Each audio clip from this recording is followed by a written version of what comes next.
जय हिंद दोस्तों, मास्कर आईएएस के इस यूट्यूब चैनल में मैं आपका बहुत बहुत स्वागत करता हूं। जैसा कि हम लोगों ने पिछली क्लास में देखा था कि जो कंपनी है ईस्ट इंडिया कंपनी, वो भारत में शासन कैसे कर रही है और ब्रिटिश पार्लियामेंट भारत के लिए एक्ट किस तरह से बना रही है, ये सारी चीज़ें हम पिछले लेक्चर में देख चुके हैं कि 1773 के रेगुलेटिंग एक्ट में क्या प्रावधान आए थे, उसको लाने के क्या कारण थे, क्या निष्कर्ष निकला था, क्या कमियां थी उस एक्ट में, हम ये सारी चीज़ें पिछले लेक्चर में देख चुके हैं।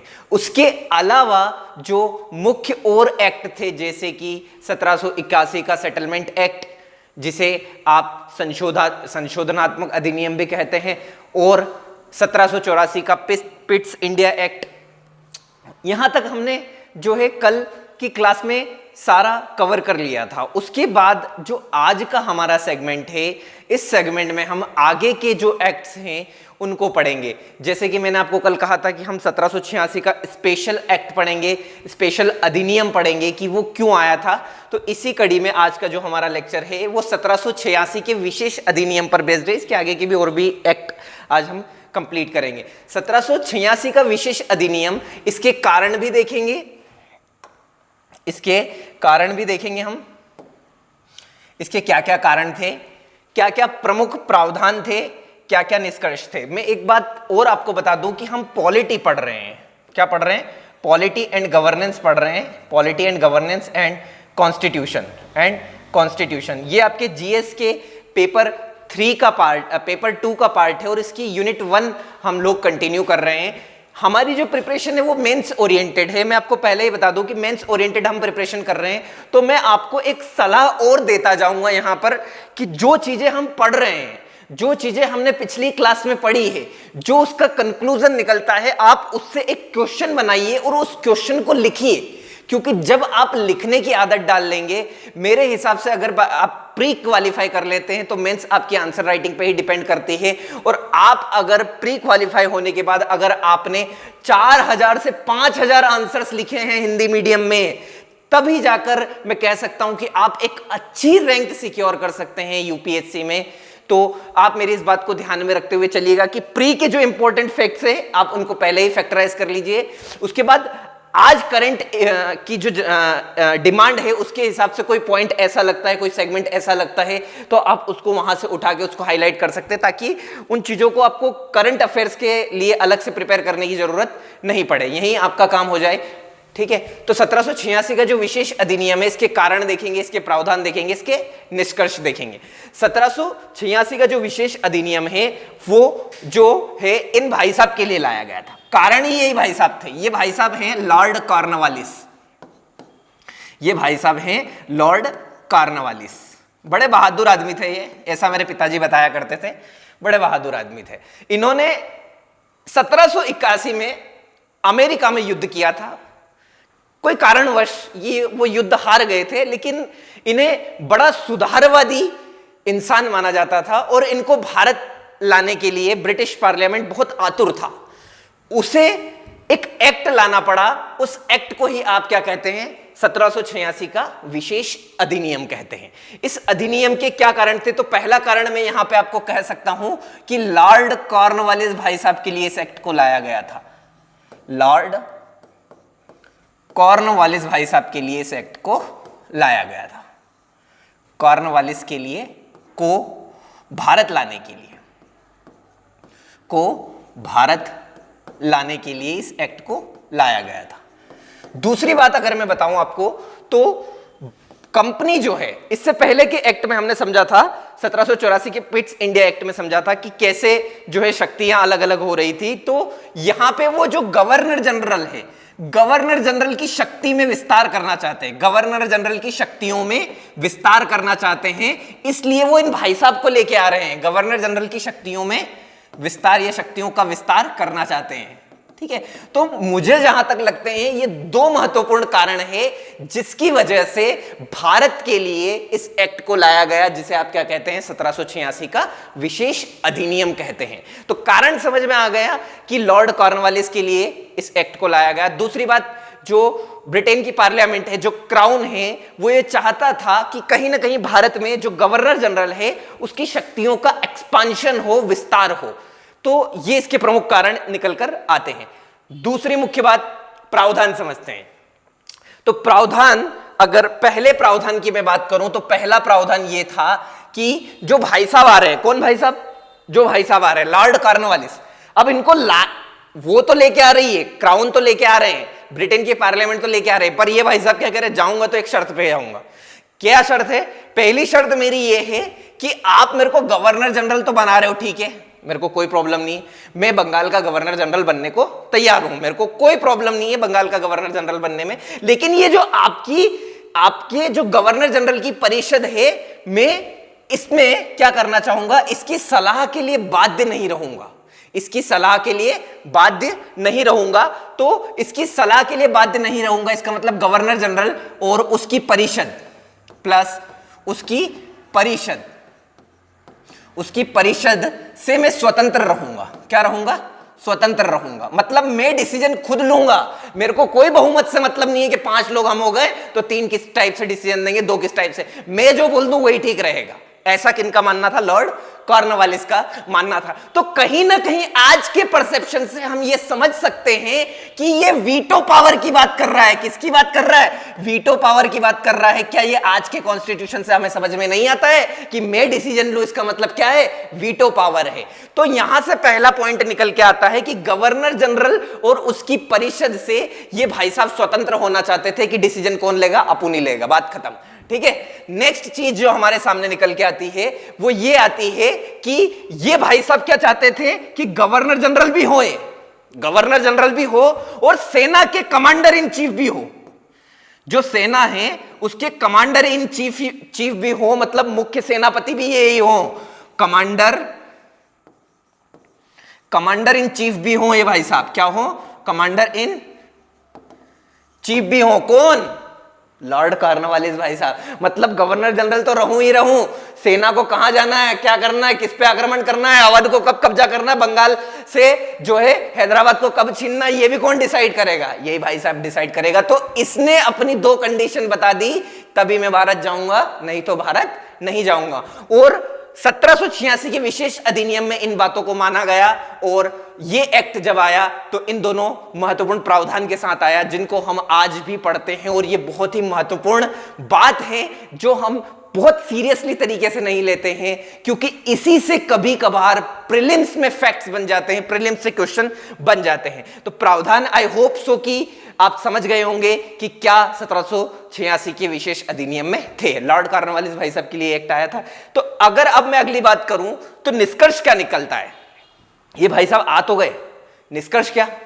तो पहला निष्कर्ष तो ये निकलता है कि आप मॉडर्न हिस्ट्री जब पढ़ेंगे, अब जब आप आधुनिक भारत पढ़ेंगे तो लॉर्ड कॉर्नवालिस भाई साहब के बारे में आप बड़े विस्तार से पढ़ेंगे, इनकी कुछ अच्छाइयां पढ़ेंगे, कुछ बुराइयां पढ़ेंगे। स्थायी बंदोबस्त ये भाई साहब लेके आए थे और प्रशासनिक सुधार कार्यों का काम इन्होंने किया था। तो मैं यहां से 2 चीजों को ले रहा हूं। पहली बात तो कि इनके शासनकाल में इस एक्ट में प्रशासनिक सुधार हुआ भारत में। क्या हुआ? प्रशासनिक व सार्वजनिक सुधार के काम अच्छे हुए भाई साहब के काम में।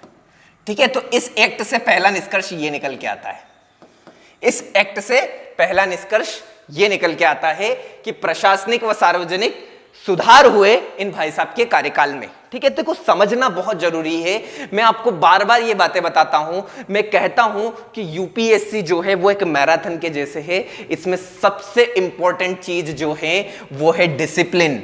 अगर आप अपनी प्रिपरेशन के लिए डिसिप्लिन नहीं रहेंगे तो बिना डिसिप्लिन के आपका कुछ भी नहीं हो सकता है। डिसिप्लिन कुछ भी, यूपीएससी आपसे कुछ नहीं मांगती, डिसिप्लिन मांगती है। मैंने ऐसे स्टूडेंट्स को भी देखा है मेरे जो 3-3 घंटे में भी यूपीएससी प्री और मेंस तक दे के आ चुके हैं। मतलब उनके पास टाइम नहीं होता था, जॉब करते थे, तो 3-3 घंटे में भी उन लोगों ने पढ़ा है। दिन के अंदर 3 घंटे पढ़ के भी वो लोग मेंस तक का सफर, इंटरव्यू तक का सफर तय करके आए। तो यूपीएससी के लिए घंटे मैटर नहीं करता है, आप अपने डेडिकेशन में या आप जो चीज कर रहे हैं उसके लिए डिसिप्लिन कितना है। Discipline is the key factor to qualify UPSC. That's the first point that you have to understand everyone. Okay तो पहले इन बातों को समझे, डिसिप्लिन से ही सब कुछ होगा। अगर आप सोचेंगे, पहली बात तो आजकल ये ट्रेंड चल रहा है कि बताने में ही बड़ा मजा आता है कि फलाने का लड़का क्या कर रहा है, यूपीएससी कर रहा है। बात वही खत्म, बात वही खत्म कि फलाने का लड़का क्या कर रहा है, यूपीएससी कर रहा है। उसके आगे क्यों कर रहा है, तो कर रहा है, यूपीएससी कर रहा है, बात खत्म। आईएएस बनेगा, क्यों बन रहा है तो नहीं पता। तो पहला रीजन तो ये कि आप डिसिप्लिन रहे। दूसरी बात कि आपका क्यों तगड़ा होना चाहिए, हाउ, आप क्यों बन रहे हैं, उस कारण को आप जो है क्वांटिफाई कर सके, ऐसा आपका कारण होना चाहिए। ठीक है, क्लियर। ये दोनों बात आप बहुत आसानी से समझ गए होंगे। और मैं आपको एक बात और बता देता हूं कि अगर आप ये सोचते हैं, आपकी जर्नी ऐसे स्टार्ट होती है कि मैं चलो ठीक है कर रहा हूं तो कर रहा हूं, नहीं तो पहली बात तो ये कि जैसे ही हम इस चीज को समझ जाते हैं कि हमारी जर्नी कैसे चलेगी, तो हमें समझने की जरूरत है कि यूपीएससी आपसे क्या चाहती है, यही चीजें हमें समझना है। ठीक है, तो जैसा कि आप समझ गए होंगे कि निष्कर्ष क्या निकला, कारण क्या थे, प्रावधान क्या थे 1786 के विशेष अधिनियम में, ये कॉर्नवालिस भाई साहब के लिए लाया गया था। इसी फेज में अब हम अगला एक्ट समझते हैं। इन चारों एक्ट को अगर हम एक साथ समझे तो इन्हें कहा जाता है चार्टर एक्ट। चारों को कहा जाता है चार्टर एक्ट। एक चार्टर आया था 93 में, फिर 13 में, फिर 33 में, फिर 53 में। ठीक है, हर चार्टर के बीच में 20 साल का गैप है, ये याद रखना है, रट नहीं सकते हो, याद ये रखना है कि चार्टर 93 से चालू हुए, हर एक्ट के बीच में कितने साल का गैप है, 20 साल का गैप है। तो इसी फेज में जो हमारा पहला एक्ट आएगा वो आएगा 1793 का चार्टर अधिनियम। ठीक है, तो इस एक्ट को लाने की जरूरत क्यों पड़ी, हम पहले वो समझते हैं। जैसा कि मैंने आपको बताया था कि 1773 के रेगुलेटिंग एक्ट में, 1773 के रेगुलेटिंग में एक प्रावधान था कि ईस्ट इंडिया कंपनी के एकाधिकार को, ईस्ट इंडिया कंपनी के एकाधिकार को 20 वर्षों के लिए बढ़ा दिया गया था। कितने वर्षों के लिए बढ़ा दिया गया था, 20 वर्षों के लिए बढ़ा दिया गया था। यह बात हमने उस एक्ट में देखी थी, 20 वर्षों के लिए एकाधिकार बढ़ा दिया गया था। इसका मतलब यह था कि कंपनी जो है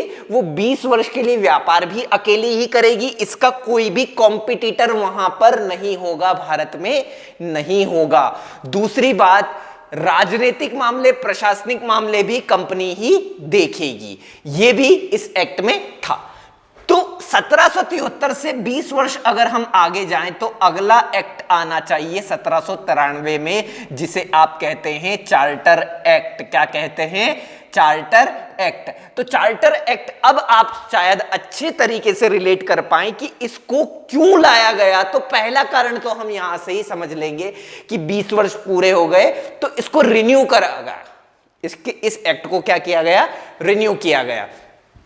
दूसरी बात, कारण देखते हैं। पहला कारण कि भैया 20 वर्ष पूरे हो चुके थे, 20 वर्ष एकाधिकार को क्या हो गए थे, पूरे हो चुके थे, इसलिए इस एक्ट को लाने की जरूरत पड़ी। यहां तक शायद अब आप लोग समझ गए होंगे कि इस एक्ट को लाने की जरूरत क्यों पड़ी। अगर मैं दूसरे कारण की बात करूं तो शायद अब आप समझ गए होंगे कि कहीं ना कहीं जो कंपनी काम कर रही थी उसमें कुछ जो सुधार थे, उन सुधारों को सुदृढ़ बनाना चाहते थे। उन सुधारों को क्या करना चाहती थी कंपनी, या जो ब्रिटेन की पार्लियामेंट है वो उनको कंपनी से ये आशा रखती थी कि वो इसे सुदृढ़ बनाए, सुदृढ़ करे। मतलब जो लॉर्ड कॉर्नवालिस स्थायी बंदोबस्त करके जा रहे हैं, जो शिक्षा के क्षेत्र में वो काम करके जा रहे हैं, उनको जो भी अगला एक्ट आए, जो भी अगला व्यक्ति आए, वो इनको सुदृढ़ कर दे, इनको स्थापित कर दे, इनको एस्टेब्लिश कर दे, इनमें कोई कमी ना आ पाए, वो इस एक्ट के अंतर्गत ब्रिटेन की पार्लियामेंट कंपनी से चाहती थी। दूसरी बात, अब इसके मुख्य प्रावधानों को हम समझे कि इसके मुख्य प्रावधान में क्या चीज थी। ठीक है, तो इसके मुख्य प्रावधान में हम समझते हैं, इसके मुख्य प्रावधान में जो पहली चीज अगर हम समझे कि जो चीज थी, तो उसमें हम समझेंगे कि इस एक्ट में क्या क्या बातें थी। तो पहली मुख्य बात ये निकल के आती है कि जो बोर्ड ऑफ कंट्रोलर थे, बीओसीज थे। देखो एक चीज समझने वाली बात है, एक होता है board of directors, board of director, एक होता है बोर्ड ऑफ कंट्रोलर, एक होता है board of proprietors, board of proprietors. ठीक है, कोर्ट ऑफ प्रोप्राइटर भी इसे कहा जाता है। ये जो है ये कंपनी के शेयर होल्डर्स होते थे। क्या होते थे? कंपनी के शेयर होल्डर्स होते थे, शेयर धारक होते थे। इन्हें आप क्या कहोगे? ये जब आप हिस्ट्री पढ़ोगे तो उसमें बहुत अच्छे से रिलेट कर पाओगे कि कभी ये 500 पाउंड था, फिर 1000 पाउंड हुआ। ये सारी चीजें आप इसमें पढ़ोगे कि बोर्ड ऑफ प्रोप्राइटर क्या थे। अभी इतना याद रखना है कि ये क्या थे? शेयर होल्डर्स थे। क्या थे? शेयर होल्डर्स थे। बोर्ड ऑफ कंट्रोलर क्या थे? बोर्ड ऑफ डायरेक्टर क्या थे? ये एक निदेशक मंडल था जो डायरेक्ट करेगा किसको? कंपनी के प्रशासन को। एक तरह से कह सकते हैं कि कंपनी के प्रशासन के लिए ये बनाया गया था, बोर्ड ऑफ डायरेक्टर बनाया गया था। ठीक है। इसके बाद बोर्ड ऑफ कंट्रोलर जो है ये कहां था? ये था ब्रिटेन में। बोर्ड ऑफ कंट्रोलर कहां था? ब्रिटेन में। कहां था? ब्रिटेन में था। ठीक है। तो यहीं से ये मुद्दा निकल के आता है कि बोर्ड ऑफ कंट्रोलर का जो वेतन है, जो सैलरी है, वो भारतीय रेवेन्यू से दी जाएगी, भारत के राजस्व से दी जाएगी, भारत के खजाने से दी जाएगी। तो इस एक्ट में ये बात थी कि अब इसका जो वेतन है, बोर्ड ऑफ कंट्रोलर का वेतन जो है वो भारतीय राजस्व से दिया जाएगा। कहां से दिया जाएगा? भारतीय राजस्व से दिया जाएगा, राजस्व से दिया जाएगा। ठीक है। शायद अब आप लोग इस चीज को समझ गए होंगे कि बोर्ड ऑफ कंट्रोलर जो है इसका वेतन भारतीय राजस्व से दिया जाएगा। यहां तक क्लियर? तो जो दूसरा मुख्य प्रावधान था इसमें कि अब कंपनी के व्यापारिक अधिकार को, व्यापारिक एकाधिकार को, बहुत ध्यान देने वाली बात है यहां पर, इस एक्ट में कंपनी के व्यापारिक एकाधिकार को, ट्रेड मोनोपोली को 20 वर्ष के लिए बढ़ाया गया। ध्यान से देखिएगा, ध्यान से सुनिएगा, कंपनी के व्यापारिक एकाधिकार को 20 वर्ष के लिए क्या कर दिया गया? बढ़ा दिया गया। यहां पे उन्होंने एक टर्म स्पेसिफाई कर दी, बता दिया कि हम कौन से एकाधिकार को बढ़ा रहे हैं। और कंपनी के प्रशासनिक अधिकार को क्या कर दिया गया? खत्म कर दिया गया। प्रशासनिक एकाधिकार को क्या कर दिया गया? खत्म कर दिया गया। राजनीतिक एकाधिकार को खत्म कर दिया गया।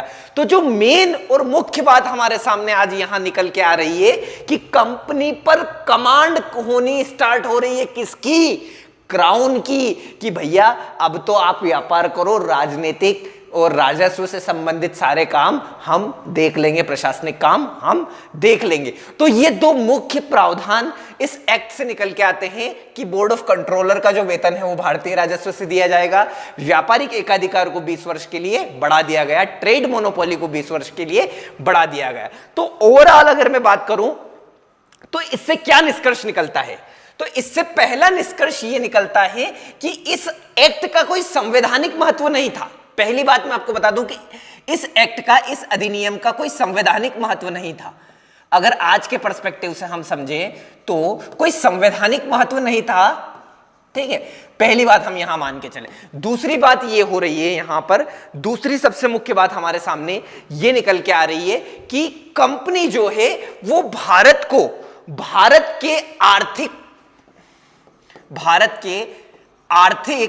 मनोबल को तोड़ना चाहती है, आर्थिक मनोबल को तोड़ना चाहती है। इसका मतलब यह है कि भारत की आर्थिक स्थिति को वो खराब करना चाहती है। वो इस चीज का फायदा जो है वो ब्रिटेन में लेना चाहती है। अगर मैं ओवरऑल परसेंटेज बता दूं तो आप इस बात को समझिए कि कंपनी अपने लोग तो वहां पे बैठे लेकिन वेतन यहां से दे रही है, तो कहीं ना कहीं ये आर्थिक मनोबल को गिराना चाह रहे हैं भारत के। ठीक है, तो दो मुख्य तथ्य यहां से निकल के आते हैं। पहला कि संवैधानिक महत्व तो इसका कोई था नहीं, आप इस बात को नेग्लेक्ट भी कर देंगे तो चलेगा, लेकिन मुख्य महत्व वाली बात जो सामने आती है कि आर्थिक मनोबल को वो गिराना चाहते थे, ये इससे निकल के आता है। तो 1793 की चार्टर एक्ट से जो जो बातें हमने समझी, उसके बाद एक और चार्टर हमारे सामने आता है। एक और चार्टर हमारे सामने आता है। इस चार्टर का नाम है 1813 का चार्टर अधिनियम। ध्यान से समझिएगा कि इस एक्ट से पहले हमारे सामने आया था 1793 का। इस एक्ट से पहले हमारे सामने 1793 का क्या आया था? चार्टर अधिनियम आया था। उसमें 20 वर्ष के लिए कंपनी के एकाधिकार को क्या कर दिया गया था? बढ़ा दिया गया था। 20 वर्ष के लिए बढ़ा दिया गया, तो 20 जोड़ेंगे तो कितना आएगा? 1813 आएगा कि नहीं आएगा? आएगा। और 1813 के लिए भी एक चार्टर ब्रिटेन की पार्लियामेंट को लाना पड़ा था। क्लियर? अब यहां से आप इस बात को ध्यान से समझिएगा कि इसके कारण, इसके प्रावधान और इससे क्या क्या निष्कर्ष निकलता है। तो पहली बात तो इसके कारण को हम समझते हैं कि क्या कारण थे। तो पहला कारण जो इस एक्ट से हमें समझ में आता है कि कंपनी को कहीं ना कहीं अपनी एकाधिकार की सीमा में या तो वृद्धि करनी है या कमी करनी है, उसे ये बताना पड़ेगा। क्योंकि जो एकाधिकार था वो केवल कितने वर्षों के लिए था? 20 वर्षों के लिए था। या तो इसको रिन्यू करे या इसे खत्म करे। तो मैं पहला पॉइंट या पहला कारण कह सकता हूं कि जो 1813 का एक्ट है उसके आने का मुख्य कारण है कि पिछले वाले एक्ट का केवल 20 वर्षों तक की अवधि तक रहना। ठीक है, तो ये इसका मुख्य कारण हमारे सामने निकल कर आता है। अब इसमें जो महत्वपूर्ण प्रावधान थे, सबसे इंपॉर्टेंट प्रावधान थे, उनको समझ लेते हैं। पहला प्रावधान हमारे सामने इस एक्ट से निकल के आता है, कहीं ना कहीं अगर आप ध्यान से समझे तो 1760 के दशक से ब्रिटेन में औद्योगिक क्रांति की शुरुआत होती है। ब्रिटेन में औद्योगिक क्रांति की शुरुआत होती है और ये इस टाइम पे 1810 के आसपास अपने पीक पर होती है। औद्योगिक क्रांति आप ध्यान से समझिए, सपोज दैट कि कोई पेन बनाने वाली कंपनी है, पेन बनाने वाली कंपनी है, वो पेन पहले मैन मेड एक दिन में 10 पेन बना लेती थी वो कंपनी। मैन मेड मतलब व्यक्तियों द्वारा कितने पेन बना लेती थी? 10। अब इंडस्ट्रियलाइजेशन हो गया, इसका मतलब यह है कि उद्योग लग गए, मशीनें आ गई। मशीनें आने के बाद इंडस्ट्रियलाइजेशन होने के बाद में अब जो 10 पेन बनते थे ये पेन बनने लग गए 100 पेन। एक दिन में कितने पेन बनने लग गए? 100 पेन। तो क्या 100 पेनों की खपत उस देश, उस राज्य, उस टेरिटरी में हो सकती है? नहीं हो सकती, क्योंकि ये 10 गुना कैपेसिटी जो है बढ़ गई है। तो इसको कहीं ना कहीं बाहर भेजने की जरूरत है। बाहर भेजने की जरूरत है मतलब कहीं ना कहीं कंपटीशन होगा। तो कंपनी के सामने सबसे मुख्य चुनौती यही आ रही थी, या फिर जो ब्रिटेन की पार्लियामेंट है उसके सामने प्रेशर वाली स्थिति आ गई थी। ब्रिटेन के क्राउन के सामने यह स्थिति बनी कि बहुत सारी अन्य ब्रिटेन की कंपनियां भी ये कहने लगी कि हम भी भारत में जाकर व्यापार करना चाहते हैं, हमारी जो चीजें हैं हम वहां पे बेचना चाहते हैं, वहां से मुनाफा लाना चाहते हैं। तो जो मुख्य कारण निकल के आता है हमारे सामने कि जो एकाधिकार है, कौन सा एकाधिकार? व्यापारिक एकाधिकार। जो एकाधिकार है, व्यापारिक एकाधिकार, इस व्यापारिक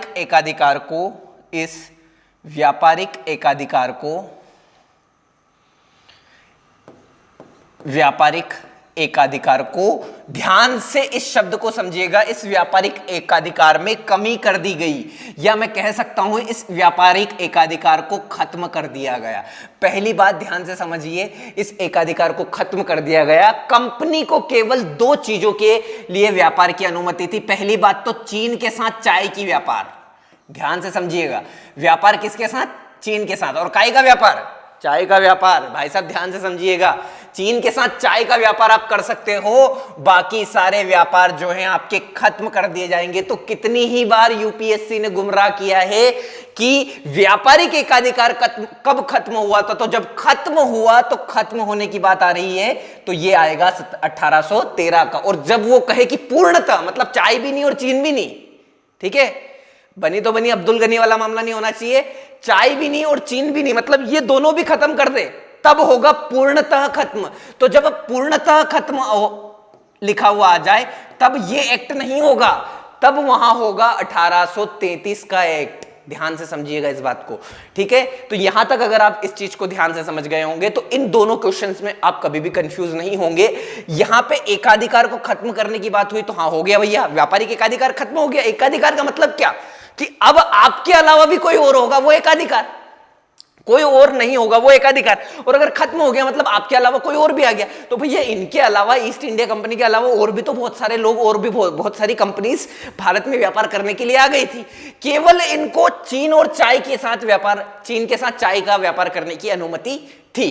तो ये तो एक उनका स्पेशल जोन हो गया, तो इसको हम एकाधिकार में ले सकते हैं। लेकिन जब पूर्णतः व्यापार खत्म करने की बात आए तब ये एक्ट नहीं होगा, ठीक है। यहां तक आई होप सो कि क्लियर हो गया होगा आपको, ठीक है। दूसरे अगर इंपॉर्टेंट पॉइंट की बात करें तो वो हमारे सामने निकल के आता है इस एक्ट से। दूसरा एक्ट जो निकल के आता है कि भाई साहब ये काम इस तरह से करना चाह रहे थे कि इन्होंने पहली बार जो है 1 लाख रुपए शिक्षा पर व्यय किए। कितने रुपए? 1 लाख रुपए शिक्षा पर व्यय करने का फैसला लिया, ठीक है। शिक्षा पर व्यय करने का फैसला लिया, 1 लाख रुपए शिक्षा पर व्यय करने का फैसला लिया। मतलब 1 लाख रुपए हम भारत में शिक्षा के लिए लगाएंगे, ऐसा किनका मानना था?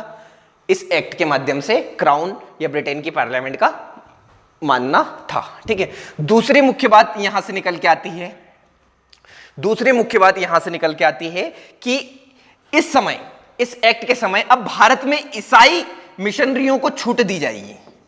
भारत में ईसाई धर्म के प्रचार के लिए जो ईसाई मिशनरी आ रहे हैं उनको क्या दी जाएगी? छूट दी जाएगी। उनको क्या दी जाएगी? छूट दी जाएगी। और ये जो ईसाई मिशनरीज आ रहे हैं इनका हेडक्वार्टर कहां बनाया जाएगा? कलकत्ता बनाया जाएगा। कितनी ही बार ये क्वेश्चन आ चुका है, कितनी ही बार पूछा जा चुका है कि हेडक्वार्टर किसको बनाया गया ईसाई मिशनरी का? तो कलकत्ता को बनाया गया था। किसको बनाया गया था? हेडक्वार्टर कलकत्ता को बनाया गया था। आई होप सो ये क्लियर हो गया। अब इसके जो बिशप थे उनको भी भारत में कहीं भी रहने की अनुमति प्रदान की गई थी इस एक्ट के माध्यम से। आई होप सो ये आपको ये सारी बातें क्लियर हो गई होंगी। ठीक है, एक और महत्वपूर्ण तथ्य यहां से निकल के आता है कि अब कंपनी को जितना भी लाभ हो रहा है, जैसे सपोज करो कि कंपनी को 100 रुपए लाभ हो रहे हैं। कितने रुपए लाभ हो रहा है? 100 रुपए लाभ हो रहा है। ठीक है, तो अब इस 100 रुपए में से कंपनी को केवल 10.5 रुपए मिलेंगे। कितने मिलेंगे? 10.5 रुपए इनको लाभ के मिलेंगे। बाकी सारा पैसा कहां जाएगा? ब्रिटेन जाएगा। ऐसा इस एक्ट में उन्होंने बता दिया था। तो मैं कह सकता हूं कि कंपनी के पास, ईस्ट इंडिया कंपनी के पास लाभ का केवल कितने परसेंट पार्ट रहेगा? लाभ का केवल 10.5% पार्ट रहेगा। कितने परसेंट पार्ट रहेगा? 10.5% पार्ट रहेगा। तो इतने मुख्य तत्व इस एक्ट से निकल के आते हैं जो हमारे सामने अभी बने हुए हैं। ठीक है, पहली बात की व्यापारिक एकाधिकार खत्म हुआ, 1 लाख शिक्षा पर व्यय हुए, ईसाई मिशनरियों को छूट दी गई, कलकत्ता में ईसाई मिशनरियों ने अपना हेडक्वार्टर बनाया। ठीक है, ईस्ट इंडिया कंपनी का लाभ का जो है 10.5% अब किसके पास रखा गया? किसके पास रखा गया? कंपनी के पास रखा गया। जो भी लाभ होगा उसमें से 10.5% अब कंपनी अपने पास रखेगी। इस एक्ट से जो महत्वपूर्ण निष्कर्ष हमारे सामने निकल के आते हैं उनको हम थोड़ा सा विस्तार से समझ लेते हैं कि इस एक्ट से हमें क्या समझने या क्या सीखने को मिला है। ठीक है, अगर आई होप सो ये बात आपको क्लियर हो गई होगी कि निष्कर्ष क्या निकलता है, कंक्लूजन क्या निकलता है। तो हमने पहले देखा कि कहीं ना कहीं पहला निष्कर्ष ये कि जो है व्यापारिक प्रतिद्वंदिता बहुत बढ़ गई थी ब्रिटेन में। व्यापारिक प्रतिद्वंद्विता, द्वंद्विता भी लिखता नहीं आ रहा है मेरे को, चलो अब लिख देते हैं। प्रतिद्वंद्विता, व्यापारिक प्रतिद्वंदिता, ट्रेड कॉम्पिटिटर्स जो है ब्रिटेन में बढ़ गए थे और इसी के माध्यम से फिर उनको कोई स्पेशल छूट देनी पड़ी और दूसरे लोगों को व्यापार करने का मौका मिला। तो हम ये इस एक्ट से सीख सकते हैं। ठीक है, दूसरी बात हमने ये सोचा कि भारत में शिक्षा और साहित्य पे काम करना चाहता था। शिक्षा में विज्ञान भी आ जाता है, तो इसमें मैं लिख देता हूं शिक्षा, विशेषकर विज्ञान और साहित्य के क्षेत्र में काम होना स्टार्ट हुआ।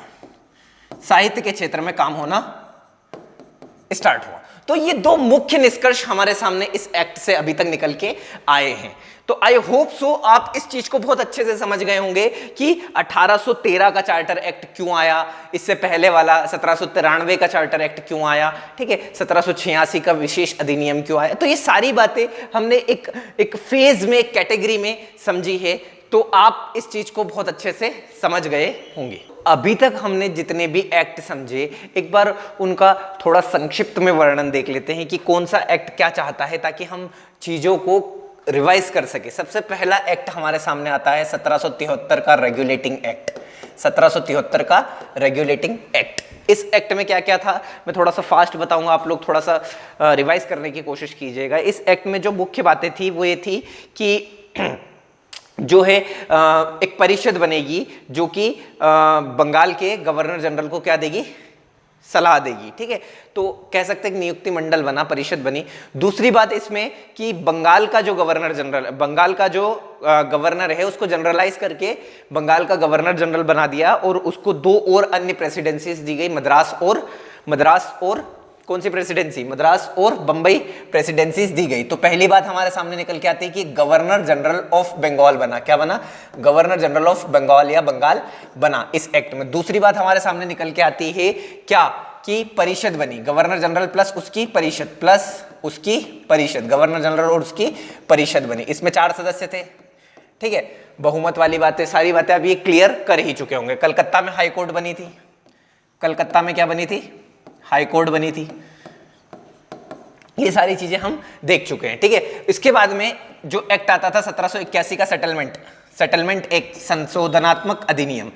इस एक्ट की जो मुख्य बातें हैं, संशोधनात्मक अधिनियम, इसकी जो मुख्य बातें थी उनमें हमने देखा था कि अब जो गवर्नर जनरल प्लस जो सुप्रीम कोर्ट है, गवर्नर जनरल, इन दोनों का क्षेत्राधिकार बना दिया गया था। क्या बना दिया गया था? क्षेत्राधिकार बना दिया गया था कि ये इसके काम में इंटरफेयर नहीं करेगा। इस गवर्नर जनरल को जो भी डिसीजन लेने हैं अब उसको सुप्रीम कोर्ट में पंजीकृत कराने की जरूरत नहीं पड़ेगी। ये इसका मुख्य पॉइंट निकल के आया था। 1784 का पिट्स इंडिया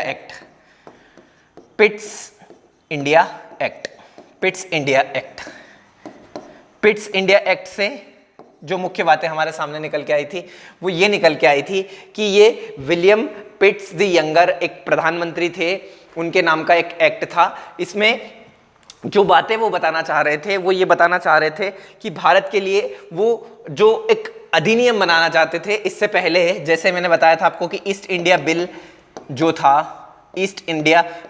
जो था वो लॉर्ड